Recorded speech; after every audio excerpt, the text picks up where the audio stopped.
Qu'est vraiment Goku? Dans Dragon Ball, Goku est souvent vu comme un héros simple, un personnage qui aime se battre, manger et devenir toujours plus fort. Mais réduire Goku à ça, c'est passer à côté de ce qu'il représente vraiment. Parce que contrairement à beaucoup de héros de shonen, Goku n'est pas guidé par la vengeance, la justice ou même le besoin d'être reconnu. Il ne cherche pas à devenir un symbole, il ne veut pas gouverner. Et il ne combat pas parce qu'il déteste ses ennemis. En réalité, Goku voit le combat comme quelque chose de positif. Pour lui, chaque adversaire est une opportunité de progresser, de découvrir ses limites, puis de les dépasser. Et c'est justement ce qui le rend différent. Même face à des ennemis qui ont détruit des planètes ou massacré des innocents, Goku garde souvent cette même fascination pour leur puissance. Non pas parce qu'il est naïf, mais parce qu'au fond, ce qui le motive avant tout, c'est l'évolution. Goku représente une idée très simple, le dépassement de soi. Depuis le début de Dragon Ball, toute sa vie est construite autour de ça. S'entraîner, tomber, se relever, puis recommencer encore. Et c'est aussi pour cette raison qu'il influence autant les autres personnages.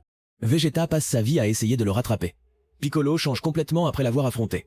Même des ennemis comme Freezer finissent par reconnaître sa valeur. Parce que Goku n'écrase pas les autres pour se sentir supérieur.